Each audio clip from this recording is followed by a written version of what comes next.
Hello, good evening, and welcome to southern Spain. I hope you're okay. Welcome to another episode of Brett's Old Time Radio Show. I am so glad that you've decided to join me once again in the lovely Costa Calada region of southern Spain. Huge thank you for joining me once again for our regular late night visit to the studio archives of old time radio shows right here at our little summer pad.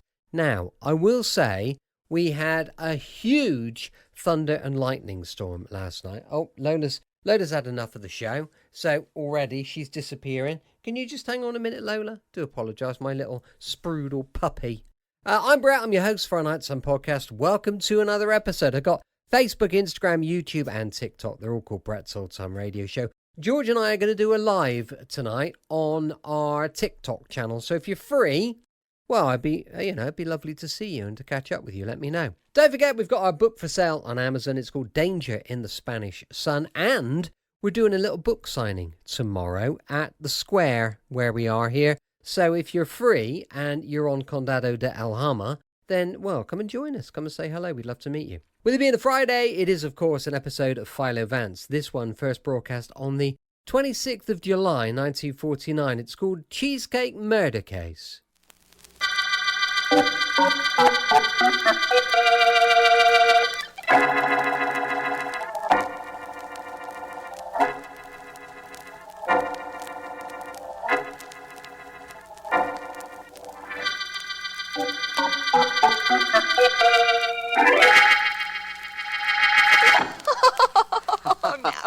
Now, Billy, stop. Stop teasing or I won't give it to you at all. Oh, yes, you will.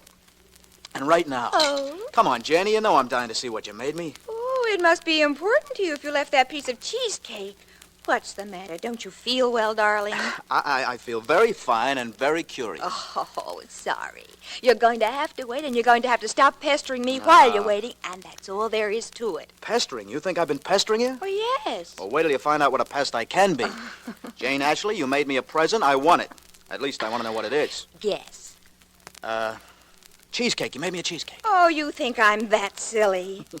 Cheesecake has been my rival for your affections ever since I've known you. No cheesecake. Uh-huh. Pair of socks? What? So I'd have another pair of socks to wash after we get married? Oh, nope. No socks. Well, a sweater. That's what it is, a sweater. Oh, you're not even lukewarm. Oh, All right. You little imp. I've taken enough of this. Are you going to tell me or aren't you? Depends on what you have to tell me. I love you, darling. Very much. Well, in that case, I've got your present right here in the drawer. Good. Here it is. You like it? Hey, that's swell, a mask. That's right, Billy. Oh, I get awfully worried when you go out to do a job. Somebody might recognize you sometime. Wear this mask I made you. Sure I will, honey. And thanks. Pretty good idea, too. That guy last night could have identified me, sure, if he'd lived. With my record, they'd have grabbed me in an hour. I'm glad you like your present, Billy. And that's pretty, and it's practical. Shows you think of me when I'm not here. I like that. I like thinking about you when you're not here.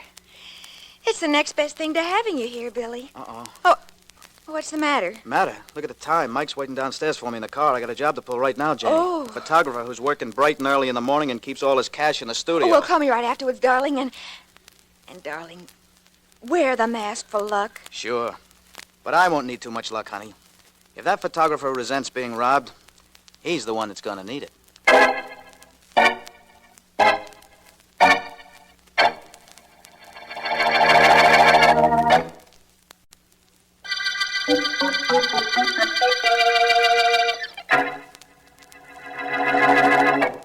Tired, Sally? Bored. It's a little trying being Miss Outdoors at 7 in the morning. Just hold that tennis racket a little higher over your head, honey. Uh-huh. That's good. If I get this picture, it'll be the last one. Morning sun is just what I need. Beats artificial lighting a mile. Now, last one if it's good, kid. Oh, pleasant words, Mr. Merton. Very pleasant words. How's this? Fine, but just tilt your head up a little bit. Huh? Good. Keep your left hand away from your legs. Gotta have legs in the picture or the clients won't buy. Neither will the customers. What would I do without legs, I wonder? I spend hours every day making up my face, going to beauty parlors about my hair, and what's the most important part of the picture? My legs. Mr. Merton, You're a pretty wealthy man. Why do you work this hard and this early? Well, Sally, I'm like my clients and their customers. Huh? I like legs, too. Now hold it just that way while I take a look in the camera. All right. I've got a hunch that this is... Okay, Rembrandt. Hold it just where you are. Well, what have we got here? A guy, a gun, and a mask. Oh, Mr. Merton, please. You sure you're in the right place, buddy? Don't you wish I weren't? Oh, don't point You over there in the stand. Stop the yapping. You won't get hurt. You won't either, Sonny, if you're a nice guy, and hand over the dough in that safe over there. A stick-up, huh? Okay, come on over and get it. That was the general idea of my coming here. Now, don't try anything cute, pal. Just hand me the dough that's in there, and I'll get out of here. Well, what are you waiting for? Just till I get near enough to you to... Sucker! Wait! Dirty! Shut up, sister! Shut up! Haven't I had trouble enough? Shut up, I said. All right, I'll shut you up. I gotta get out of here. Gotta get that telephone. I gotta... Hello? Call the police. Man here wearing a mask killed Mr. Merton. Shot me. Stop him. Stop him.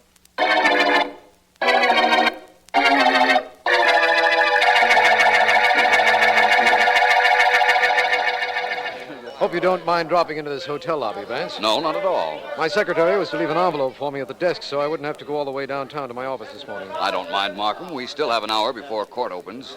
Will you be long? Just long enough to pick up the envelope so I can have it with me in court. That's the trouble with being a district attorney. You have to spend so much time in court. Personally, I prefer trying to find criminals whom you can take to court. It's more exciting, more of a challenge to the imagination. You ever hear of murderer's alibi, Vance? That's generally the height of imagination. But today's case isn't a murder. It's a case where two men... just a moment. Markham on the telephone, please. Phone call for me? Apparently. A boy. Oh, boy. Yes, sir? I'm Mr. Markham. There's a call for you in booth 3, sir. Oh, thank you, boy. Just a moment. There you are. Thank you. Come on, Vance. It's probably my secretary just telling me that she didn't finish the papers in time and that she'll bring them directly to court, but we'll see. I hope that isn't what the call is, Markham. You'd like it to be a murder, wouldn't you? No, but if there were a murder, I'd like to be in on it at the beginning. Here we are, Markham. Booth 3. Here it is. Excuse me, Vance. Certainly. Hello, Markham speaking. DA, Sergeant Heath, homicide. Your secretary told me where I could reach you. What's up, Heath? Murder, DA. Stick up and murder. Guy broke into the studio of a rich photographer named Merton early this morning. Shot him when he tried to resist. Merton? Yeah, he's dead. Guy also shot Merton's model, but she was able to call downstairs to the switchboard. Go on, Heath. Well, the switchboard guy tried to stop the killer, but he took a smack on the head from the guy's gun instead. Staggered out front in time to see the guy race away in a sedan. Got the license number and called it in. Good. We get one break on the case anyway. We get more than one, DA. Just got a call at headquarters that a radio car spotted the sedan and is chasing it. Thought you'd like to know. I certainly would. I'll come down to headquarters with Philo Vance, Heath. Wait there for me, will you? Sure. Oh, look, do you have to bring Vance? This is no case for a mastermind, DA. If we get the car, we'll get the guy in it that shot Merton. Why bring Vance in on this? I'll tell you why, Heath. He and I were going to court. As long as we're together, and as long as there's been a murder, there's no way I know to keep Philo Vance away.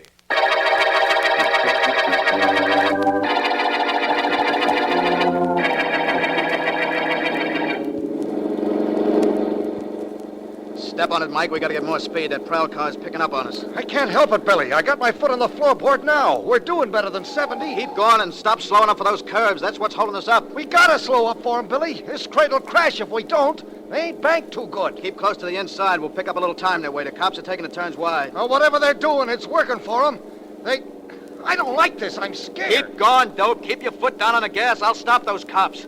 When they get close enough, maybe I'll throw a shot at them just for luck. Better wait till after we get around this bend, Billy. Hold on. This is a tough one. The wheel, Mike.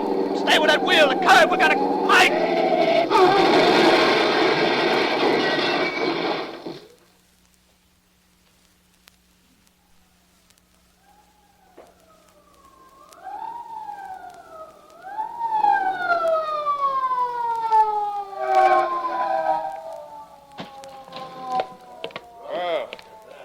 Well, we finally caught up to it, eh, Tommy? Take a look. That's what I call a real crack-up. Sure is, Pat. It sure is. And the guy we were chasing is still inside nice and pretty, just waiting for us to show up. Of course, he can't very well do anything about being hospitable or nothing on account... Yeah, he's dead. That's a good morning's work for us. Sure. Guess I'll go back to car and radio headquarters, huh? Why not? Just tell him that some guy tried to stick up and we chased him. Of course, we didn't catch up to him, but that doesn't matter.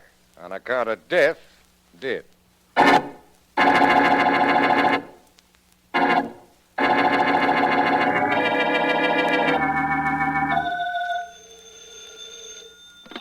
Hello?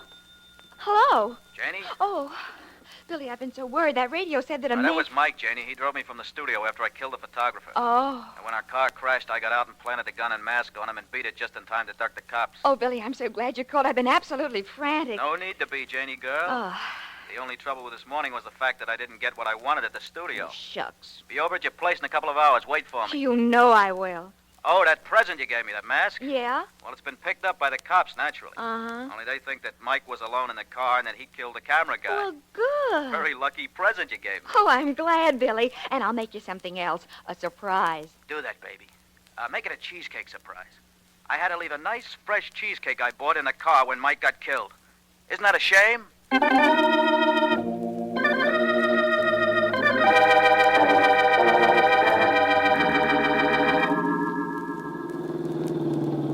You're quite a good driver, Sergeant Heath. You got us out here to the scene of the crash very quickly.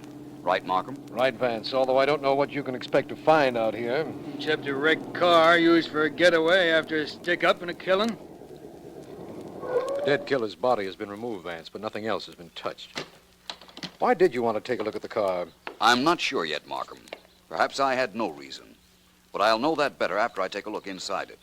Coming, Markham? Yes, of course. Heath? No, not me, D.A. I've been out here once this morning. It's too hot in the sun for me. You two go ahead. I'll wait in the car.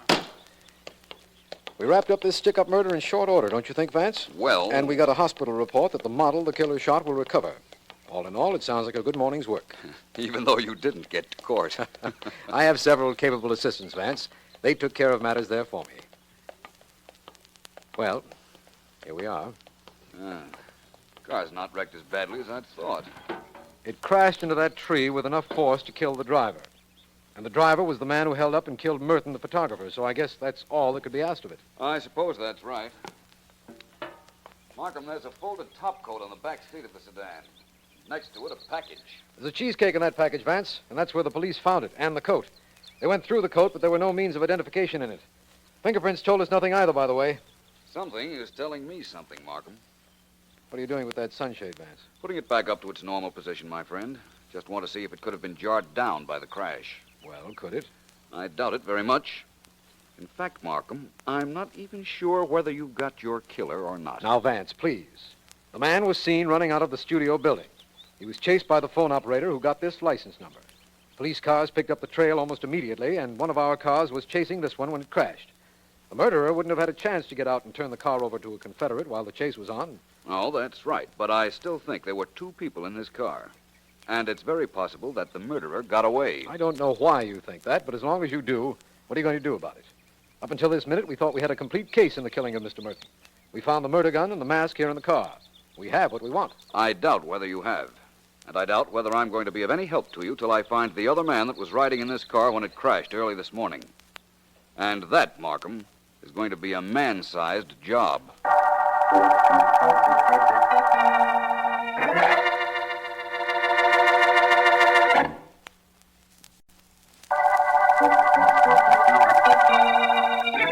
This is District Attorney Markham. The Cheesecake murder case opened with the murder of George Merton, photographer who specialized in leg art, known colloquially as Cheesecake. His model, Sally Burns, is in a hospital recovering from a bullet wound. And Philo Vance and I have inspected a car in which we believe the murderer fled the scene of the crime. The car, the driver dead at the wheel, seemed to have solved the case, but Vance is of the opinion that another man was in the car and escaped. His identity, if there was such a person, is unknown. Who he is or where he is... Read it to me again, Janie. I like to hear it. Uh-huh. Just the part where I fooled him. All right. Gee, this is good cheesecake. Where'd you get it? Huh? Oh, the usual place, Rowley's. Uh-huh. Okay, Billy, here we go. Sergeant Heath of the Homicide Department is confident that the murderer of George Merton was killed in the crash that followed a wild chase through the suburb of Arlingville. The car was identified as the one in which the killer fled, with the telephone operator in Merton's building supplying the identification. Great. Sally Burns, Merton's model, identified the mask found on the dead driver as that worn by the holdup man, and the gun in the driver's pocket has been checked and proven to be the murder weapon. Well, that's it, Billy. I guess I'm pretty smart, huh? Oh, I never doubted that for a minute, honey.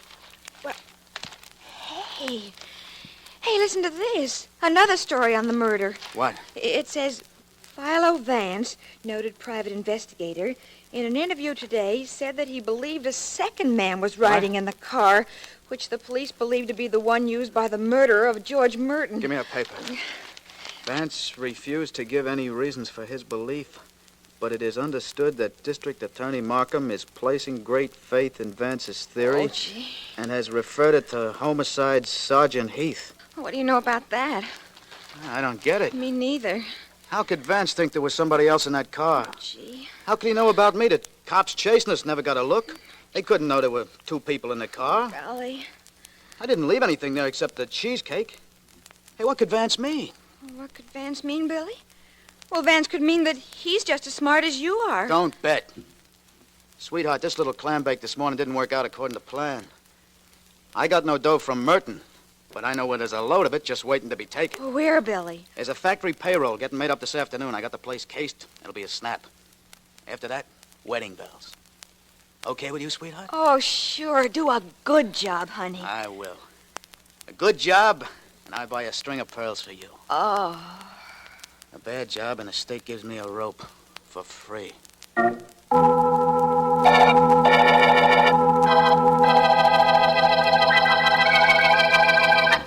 Just dump the money out of the bag, Freddie. I done my job. Guarded you when you went to the bank for the money. All right. Well, here we are. $30,000 worth of Uncle Sam's calling cards. It was sure shaky when I carried it from the bank, even with you around. Well, here's the greenback shower. I sure wouldn't mind getting caught in that kind of rain. I guess not. All in 10s and 20s, Pat. Oh, hand me the payroll list, will you, so I can begin to fill the envelopes? Sure. Here you are. Hey, nobody's allowed in here. I know, I like that. Then we won't be interrupted. Huh? All right, put all the dough back in the bag you just dragged from the bank. Come on, get moving. Stick up, huh? I ain't playing games. Now, don't either of you be a patsy because the dough isn't yours. It belongs to the company. But your life belongs to you, and believe me, I'll shoot in a minute if either of you gets cute. Including you, copper. No kidding. I think No, don't do it, Pat. Don't start anything. I'm giving them the money. Ah. Well, that's being smart, pal. I want the money. I don't want either of you to turn around and get a look at me. And I want 5 minutes to get away before you start screaming. Well? Everything your own way, huh? Sure. I like me. I'm entitled to that. All right, get moving. Get the dough in the bag so I can get out of here.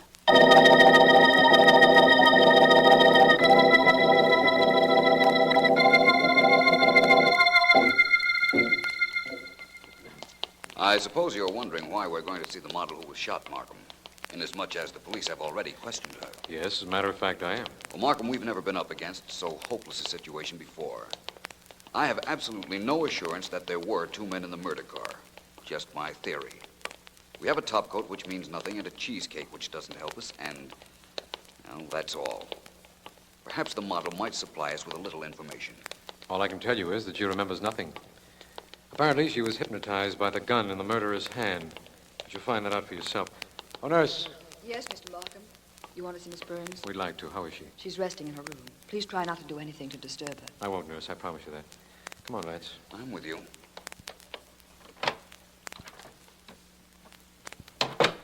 Hello, Miss Burns. I'd like to present Philo Vance. Hello. How do you do? Miss Burns, Mr. Vance would like to ask you a question or two. Do you feel equal to answering?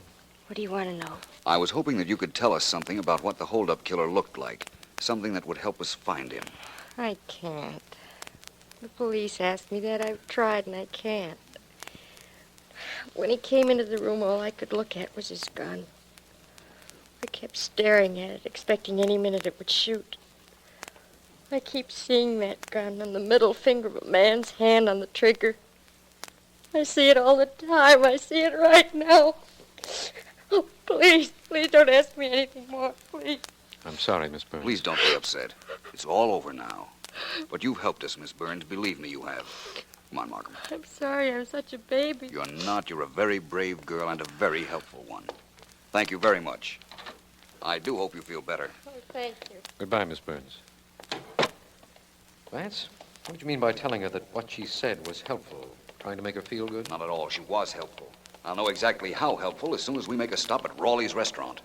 You mean to tell me you found something in this case that ties up with Rawley's restaurant? Yes. Where was I all this time? Right here with me. I'll admit this much. Rawley's is just a guess, but if it's a good guess, I think I'll have your killer for you. You see, I can describe him in a manner so definite that if he'd ever been to Rawley's, they'd remember him.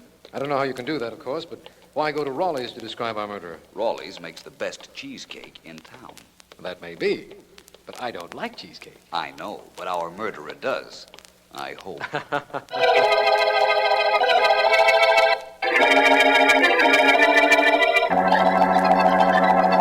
Of course, I'm proud of our cheesecake, Vance. It's famous all over the country, and this cheesecake you have is definitely ours. That's what I thought when I borrowed it from the police, Mr. Rawley. You might be of great assistance to me and the police if I could describe a man with a completely distinguishing characteristic, one whom I imagine is very fond of cheesecake. Would you identify him? Oh, well, I hardly think so. So many people like cheesecake. I was hoping that perhaps you'd sent cakes to his apartment at some time or other.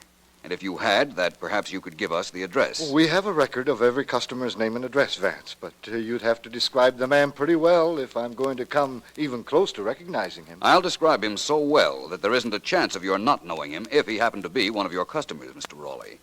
And if he did happen to be one of your customers, he's as good as caught right now.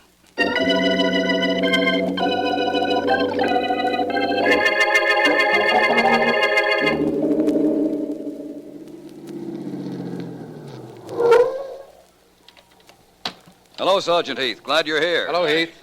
I drove down to this address just as soon as I got word that you and Mr. Markham wanted me to meet you, Vance. What's up? Heath, Sally Burns, the model, told Vance that she was fascinated by the killer's middle finger around his gun when he broke into Merton's studio. Well, sure. That's why she couldn't even come close to describing the guy. That and the fact that he wore a mask. I'll take it from there, Markham. Okay. You wait down here, if you will. Heath, come with me. All right. Where? Up the stairs of this house. Keep your eyes open, Markham. I will. Luck to you, Vance. Thanks. Now, Heath, when that model told me that the killer's middle finger was around the gun, that got me thinking. Nobody shoots a gun with his middle finger. It's always the index finger. Yeah, that's right. Lower your voice now, Sergeant, please. We have to walk up a flight of steps to grab our killer.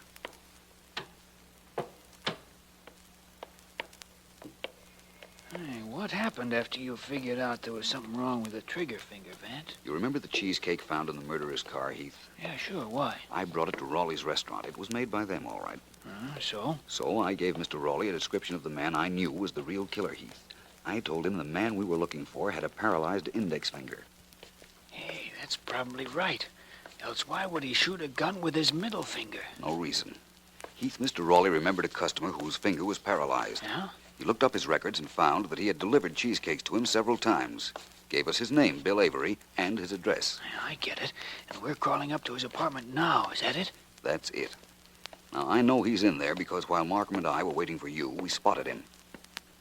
And this is his apartment door. Wait. What for? Just wanted to try the door. Might have been unlocked, but it's not. Quiet now. Yeah, there's nobody inside. Yes, there is, Heath. I hear somebody moving around. Go on, help me break down this door now. One more ought to do it, Vance. There we are. Hey, there goes a guy trying to get out the window of the fire escape. Grab him, Vance. Don't worry, I will. Leave him to me. Get downstairs and help Markham head him off in case I don't get him. Right? Pretty smart, aren't you? But you haven't got me yet. Slight difference of opinion, my friend. I'm getting out on that fire escape with you. And that's what you think. Oh, well, that won't stop me from getting out there with you. Okay, smart guy. You're going down the fire escape the hard way over the rail. No, I'm not. I doubt it. Help! Help me! I'm falling! Ah! Hey, Vance, is this the killer down here? Yes, Markham. That was our murderer.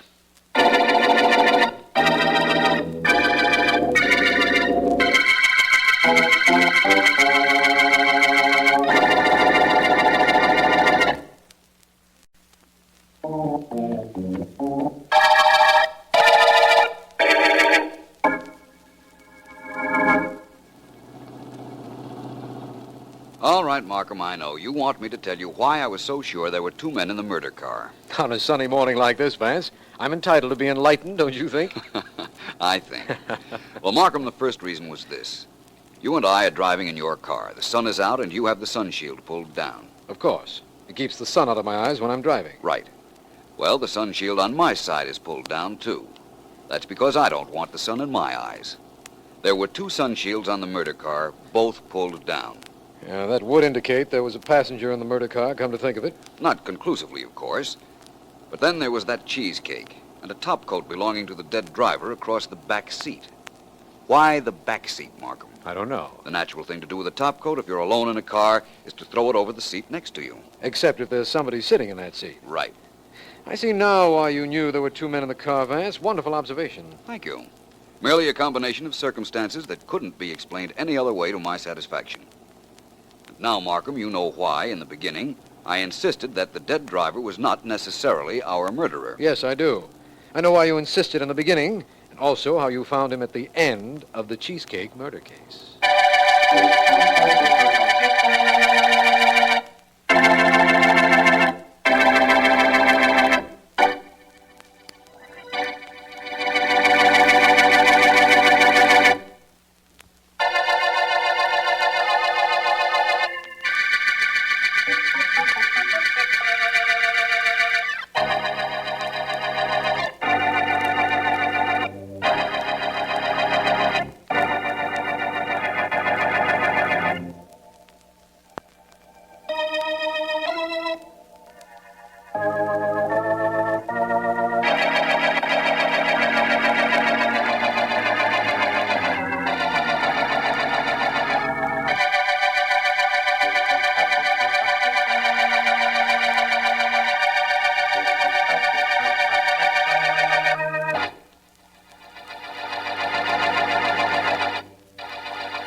Welcome back. Hope you enjoyed our latest episode of Philo Vance. And don't forget, tomorrow, just short term, standing in for our usual Yours Truly Johnny Dollar, we've got Saturday Night Theatre. That's going to be going live at 5 p.m. UK time. Thanks for listening. I'll be with you 7 days a week, each and every week. And I'll see you tomorrow on Brett's Old Time Radio Show. Love you. Bye.